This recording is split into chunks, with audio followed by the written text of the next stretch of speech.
Welcome to the podcast where we discuss all matters financial planning and investing. This content contains general information only and may not be relevant to everyone. Please contact our office to make sure and determine if this is relevant for you. Hi and welcome to the podcast. I'm David Lockton. I'm joined with my co-host Cole Eccles. How are you, Cole? Good, thanks, Dave. Today we're talking about, I think something that's really interesting and it's a common thing talked about is how to retire at 60 in Australia. I think it's a key age. It's still young enough for a lot of people to still have a great retirement and do things and be quite active rather than having to work till 67 or 70 years old or forever. Yeah. And, how that comes about for, a lot of different people. A lot of the people we plan for, some people say we'll never retire. And I get that. You don't know what 10 years or 15 years or 20 years down the track will actually look like. It can look totally different to what you think it would be. But giving yourself the opportunity to be able to continue working, not working or something at 60, I find is a big deal for a lot of people these days.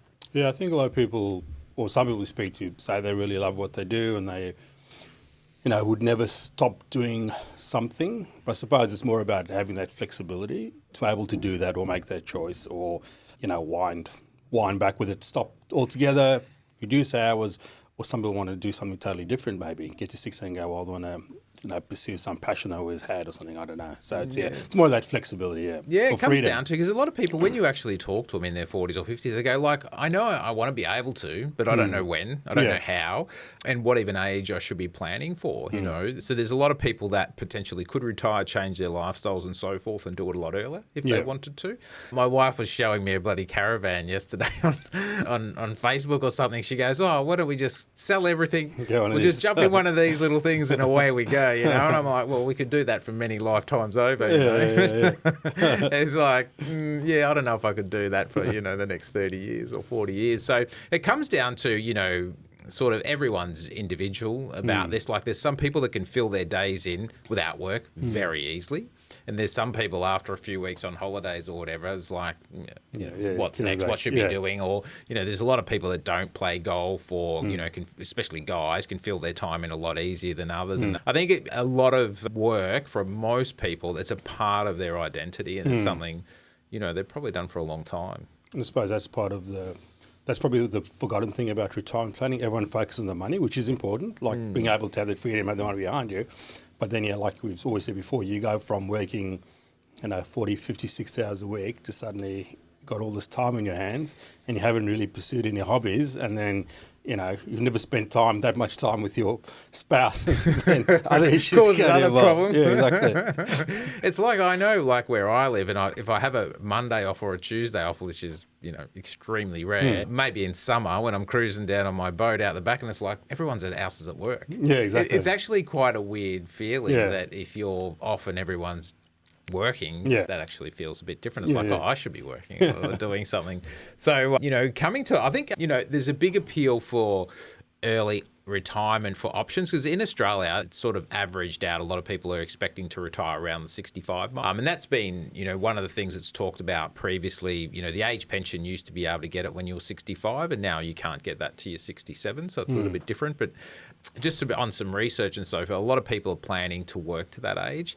It's actually working to 60, I've noticed with all my clients, pretty easy, not such a big deal. I think it's 65 is the number. I think if you ask most people and they just say 65 because that's what I suppose in this country is considered to be normal retirement age still, even though age pension is pushed out a couple of years, considered normal retirement age. And I think some people would like to retire early, but they just don't know. Like 60 could be, that's what they'd like, but it's like, oh, no, I don't think. I mean, we speak to so many people and it's like, you ask them the question like, I will have to work till I'm 65 or 67 or 70 or I'll never stop working. It's like, well, how do you know? Have you actually looked at this? So, but I think it's just that 65 is just an age that sits in people's minds. It's like, that's retirement age. Yeah, I reckon it's a great, 65, you can work as long as you want. And there's a lot of people that do. If you actually look at, a lot of entrepreneurs and so forth, some people that thought they'd retire early, it was like, all right, I've had enough of that, and then get back to doing something. So you can choose your hard in life, I sort of talk about. So it's, it's hard to have no money. It's hard to have money at times. It's no matter what, there's challenges in life. It's not, money's obviously important to give you the freedom to do things and, it can, make it life easier on the financial front, but there's a whole bunch of other things that come up with it as well. So we're only here for a short time. We don't get to take any money away with us. And that's the thing. Like, I know I had a friend who's, that's the key thing about, thinking about that age, particularly depending obviously what you work to. If you have sort of a sedentary job in that, you could keep going on till you're 65, 70, you really enjoyed it. But say someone who's like a tradesperson or has a really physical job, if they, I know a friend of mine, his dad was a carpenter and worked 6 days a week to 65 and then passed away like 18 months later, and he never ever got to enjoy. So it's like, it depends on the individual, but if you're going to accumulate wealth, you want to be able to actually enjoy, it doesn't accumulate it. Yeah, it's probably I talk about we help at the second phase of most people's financial life, so like between the 40 and the 60, so building up to retirement, because the first, but through your 20s and 30s, you're just trying to get things sorted out and kids and family and all that sort of stuff generally. But then when you get in your 40s and 50s, you're in that second phase of building up to get to your third phase, which is, hopefully you get a bit more time on your hands. You can, you might have grandkids and all other things that, another exciting part of life that comes along. And you want to have the freedom not to be, worried about money all the time, if possible. And that's what people, when you speak to them, is like, well, what is the thing that's sort of bugging you? And then it's about that, they don't want to have money worries because the people we deal with, suppose, have different money issues in terms of like, what do we do with it, etc. Not that they're struggling with money.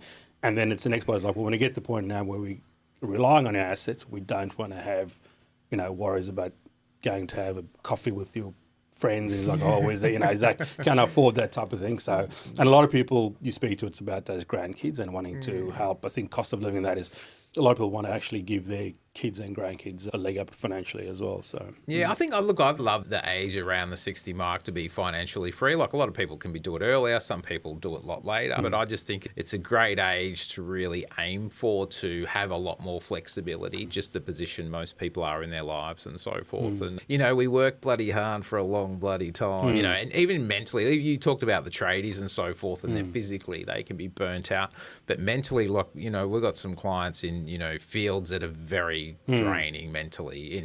In I don't know how they do it at times, but they can look at us and say, well, how do you deal with all the financial stress of people's stress and so forth, which is hard when the markets are going down. So everything's got its pluses and minuses, and how much it takes out of you. But yeah, I think planning to be able to have some freedom at 60 and be able to choose to have it on your terms, that's what I find most people are. I think 60 is a good age because you're still young enough, hopefully, fingers crossed, still got your health and that to be able to do things, physical things and that. So, so traveling is, you can actually like really enjoy your travels. And then I suppose as you get to 70, maybe your health changes a bit or you get less physically capable. So if you leave it too late and so, like 75, 80, 85, very different ages, and how much you're going to need at different phases. Obviously, the younger and fitter you are, you want probably more money to be spending there. And one of the biggest fears for a lot of people is running out of money. Retirement early at 60 becomes a funding problem, where the life expectancy of most people these days is into the 80s. Yeah.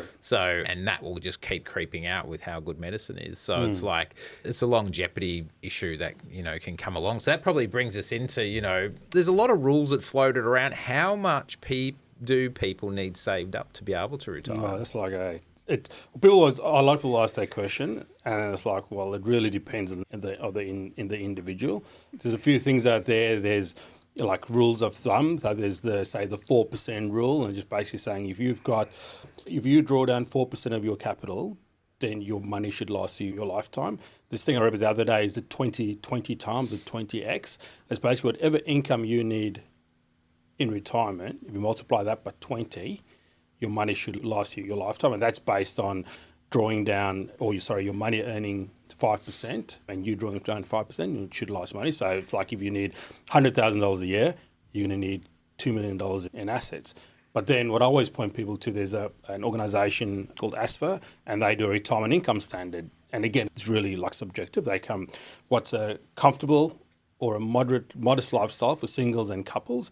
And like that is like, what's comfortable for me is different to you. But they say that a couple, but they base it on 67, talking about age, retirement age, they base it on 67. Yeah, retiring at 67, not retiring at 60. Yeah. So a couple at 67 today would need $73,000 a year in income to live a comfortable lifestyle. And then they break it down what comfortable is. But comfortable to them is not going on overseas holidays every year. It's like going interstate to visit the grandkids. It's still been pretty tight with your money. Like if you look at 70 grand per annum in today's dollars for pretty much all of our clients, impossible, right? Yeah. None of them live on that. However, they do have mortgages generally. You know, you might have kids and school fees and other things and so forth. But you know, from what I've seen for a lot of people, their comfortable living is more than 70 grand. I think that's what I think we've touched on previous podcasts with what we do is like, you do cash flow with the client because like people call up and you go, well, how much do you think you need? And they've got no idea. Yeah, that's their first answer. No idea. No, yeah. So if you go through expenses, because I always say to people like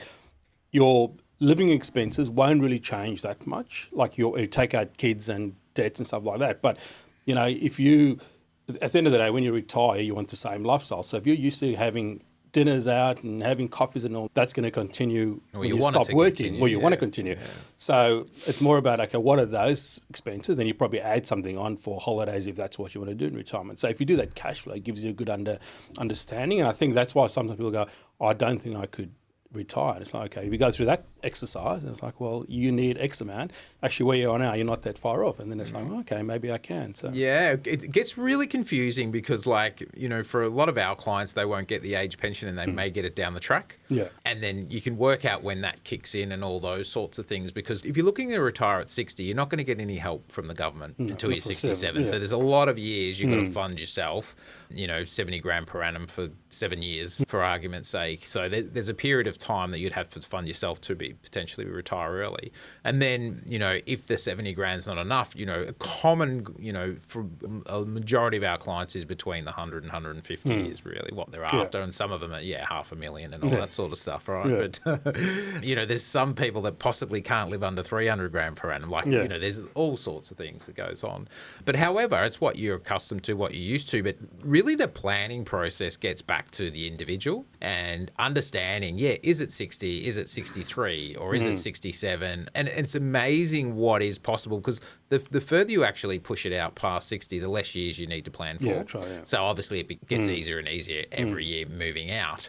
So, but I find most people are shocked by, what I find is most people's identity doesn't change. And what I mean by that is their spending habits, what they value, doesn't matter what part of life, if they've got all the money in the world or no money, their values won't change, you know, so they'll spend very similar to whatever they're doing right now. Yeah. So someone's, you know, I was speaking to one of the guys the other day and they've got about $15 million. And I said, oh, well, did you go first class? And they said, no, we actually flew in economy. I'm like, what the hell? Yeah. Do you know what I mean? It's just because It's the way they are. Their identity is more like, no, I'm not wasting 20, 30 grand on flights. Well, you've got 15 million. Why wouldn't you? Do you know what I mean? But they will never change in them. So planning for, you know, specifically if it's, you know, your retirement, it's really just working out what is it costing you now? Yeah.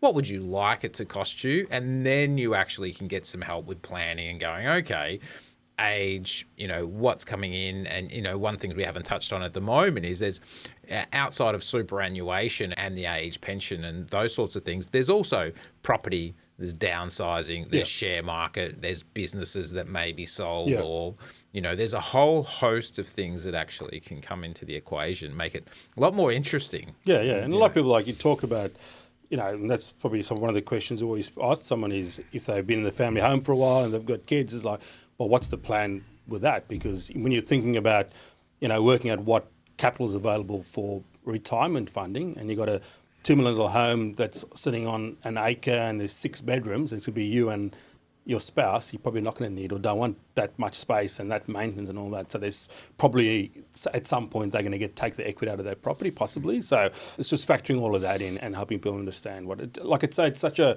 you know, there's all these rules of thumbs. People ask, what do your clients normally do? It's like, well, they're very different to you. You know, it's not everyone's the same. And the point I made is like, you know, I know people as well. That I know a friend of mine whose mum sold the house and they sold it for a lot.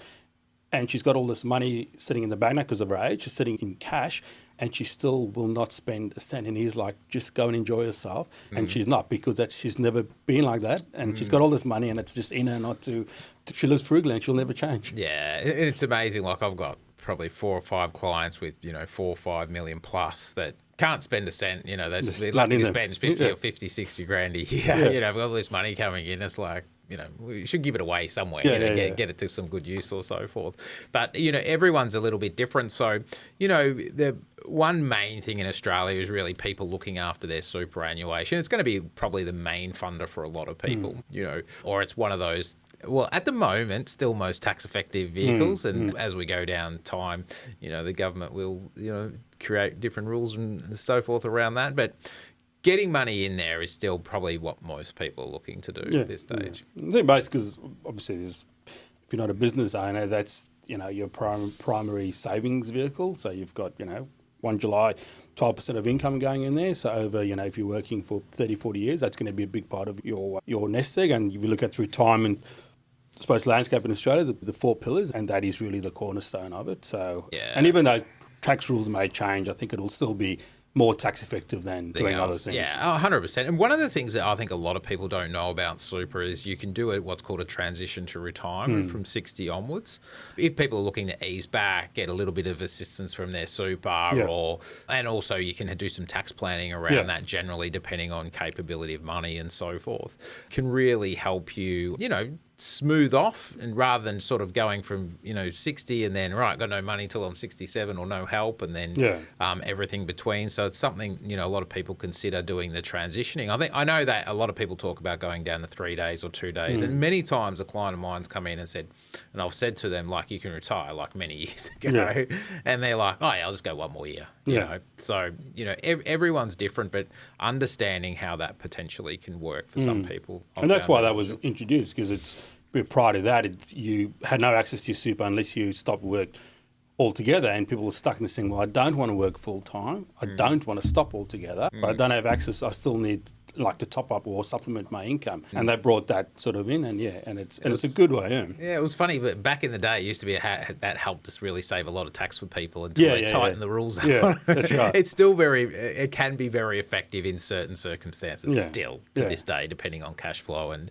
incomes and all those sorts of things. And then you've got, like, from retirement, beyond superannuation, a lot of people have, their own home to downsize and or investment property.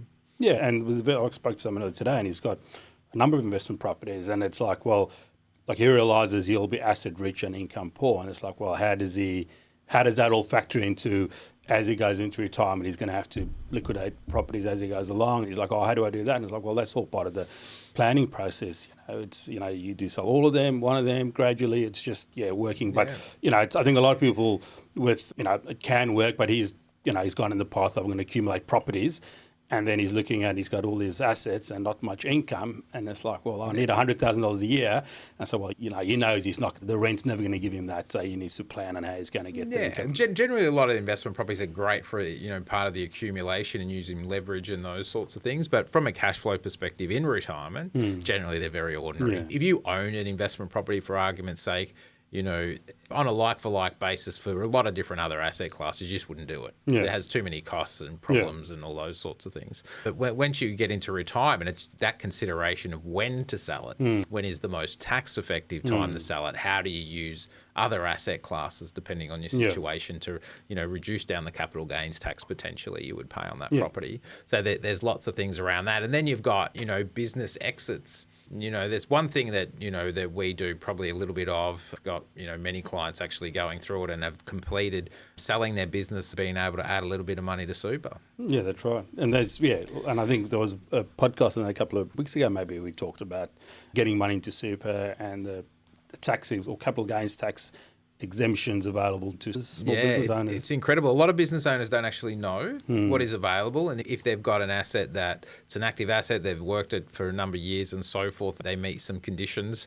Depending on their age, it all works. It gets actually quite complicated, but it's amazing if you can sell something for $2, $3, $4 million and pay no tax. It's incredible, and it's like, well, how the hell does that work? Yeah. Where's that loophole? But a lot of business owners, unfortunately, don't put a lot of money in other assets, so their business is their retirement fund, and that's where they get some discounts and so forth, and opportunities to add more money to super and so forth. I think that's a key as well. Is with business owners, they always reinvest in the business, and at the expense of other things. It's like touch on super is like really as things, obviously you want to invest in your business, but you should really, along the way, make sure you diversify away a bit from your business and go in other areas. Look, at the end of the day, something could change tomorrow and your business is stuffed, or your health, or something changes and you sell at the wrong time, or there's just a lot of things can go wrong. You know, it is one of those asset classes that can create some problems.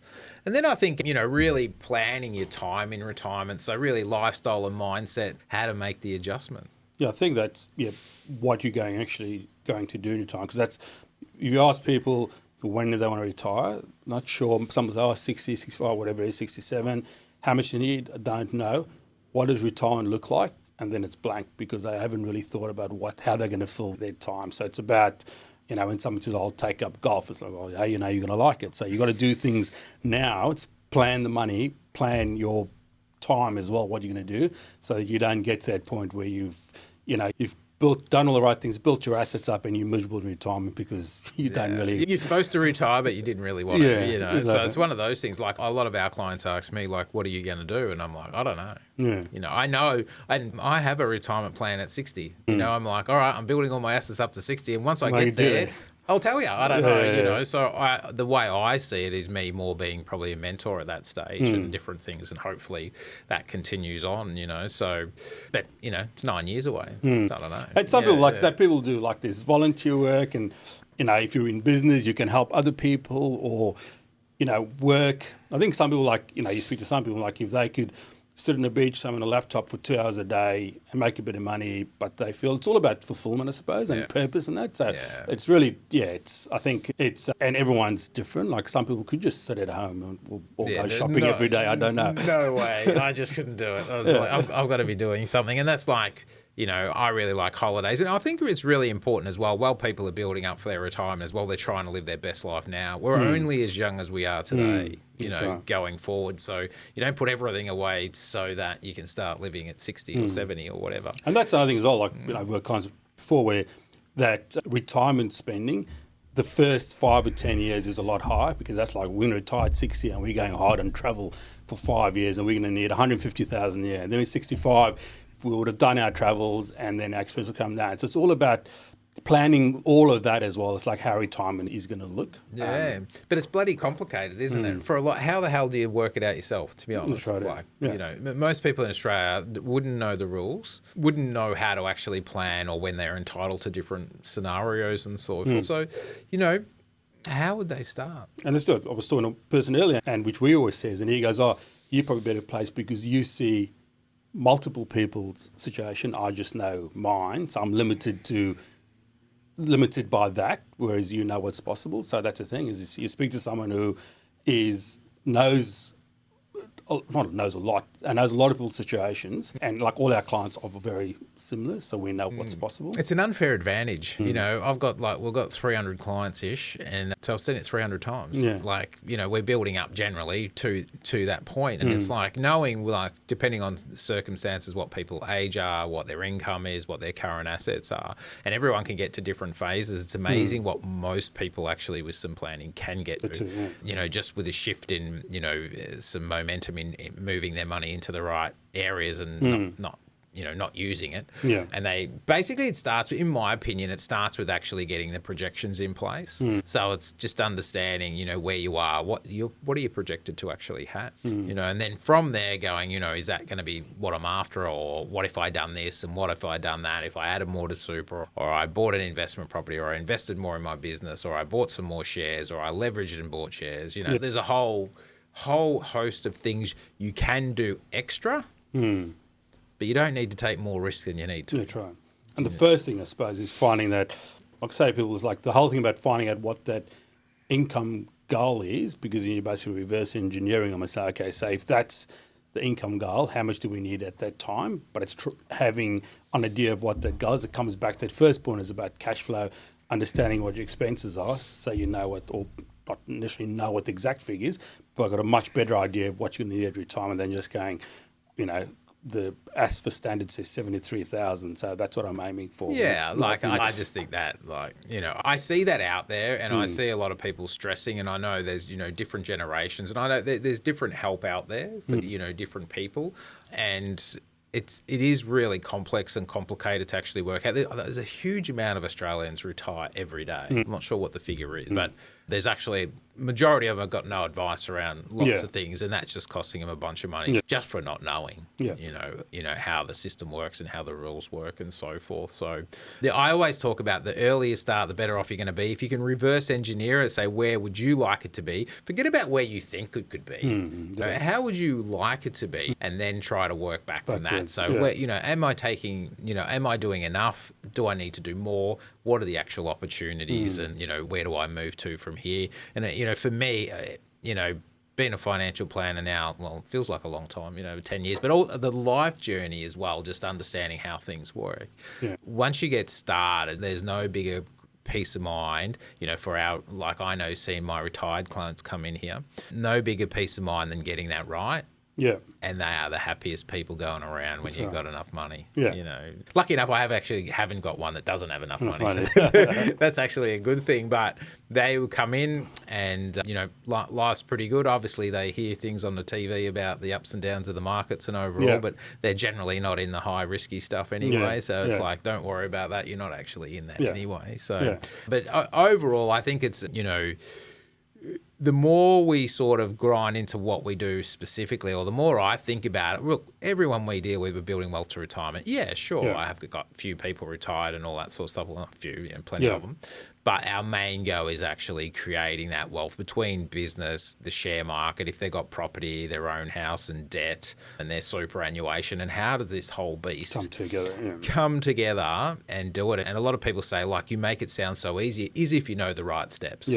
And if you've seen it hundreds of times, if you haven't, it's extremely difficult. And I have people just say to me, it's very hard to get out of your own way sometimes to actually probably seek some help to figure it out.